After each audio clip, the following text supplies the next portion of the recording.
मणिपुर में हिंसा नहीं थम रही है, कोई सवाल नहीं पूछ रहा है। प्रधानमंत्री नरेंद्र मोदी ने लाल किले के प्राचीर से खड़े होकर कहा था देश की जनता को कि अब मणिपुर में हालात सामान्य हैं, मणिपुर में कोई हिंसा नहीं हो रही है।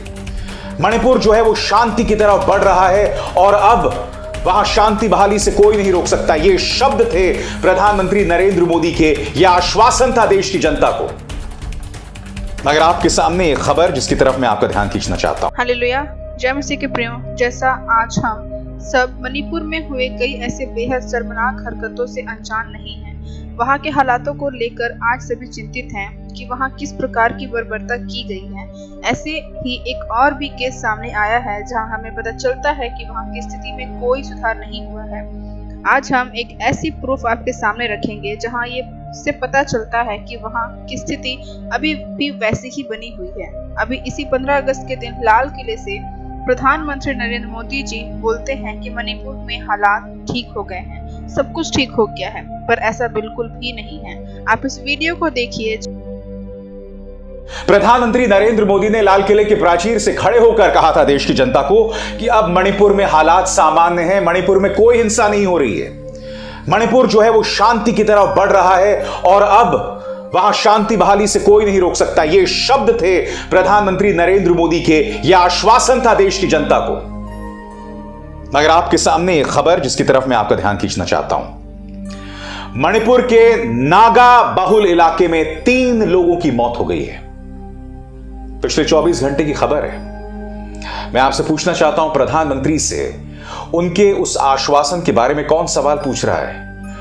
मणिपुर में हिंसा अभी भी नहीं थमी है, मगर प्रधानमंत्री नरेंद्र मोदी लाल किले के प्राचीर, ऐसे पावन मंच से जिसकी अहमियत है, वहां से एक बहुत बड़ा दावा कर देते हैं और मजाल है कोई गोदी मीडिया उनसे यह सवाल पूछे, प्रधानमंत्री जी क्या हुआ आपका वादा? प्रधानमंत्री से यह भी कोई सवाल नहीं पूछ रहा है कि भाई आप मणिपुर के मुख्यमंत्री बीरेन सिंह को कब तक बचाएंगे? मणिपुर में हिंसा नहीं थम रही है, कोई सवाल नहीं पूछ रहा है। जैसा आपने देखा कि अभी हाल ही में मणिपुर में 3 लोगों की, जो नागा कम्युनिटी के द्वारा कुकी कम्युनिटी के 3 लोगों की हत्या कर दी गई है और मोदी जी लाल किले के अंदर ये बता रहे हैं कि मणिपुर में सब कुछ ठीक हो गया है। पर इससे यह पता चलता है कि ये बिल्कुल भी झूठी खबर है और उनकी बातें पूरी खोखली हैं। सिंपल सी बात है, अगर वहाँ सब कुछ ठीक हुआ होता तो फिर इन 3 लोगों की हत्या नहीं हुई होती।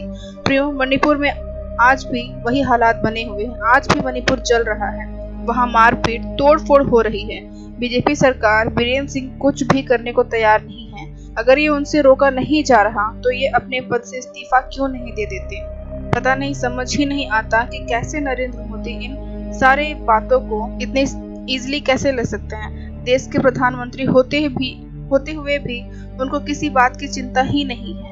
अभी हाल ही में 2 दिन पहले केजरीवाल विधानसभा के अंदर मणिपुर को लेकर क्या बोले, आप इस वीडियो को देखिए, जिससे ये पता चलता है कि वहाँ के हालातों में कोई सुधार नहीं आई है। जब से मणिपुर की घटना घटी है, प्रधानमंत्री जी चुप हैं।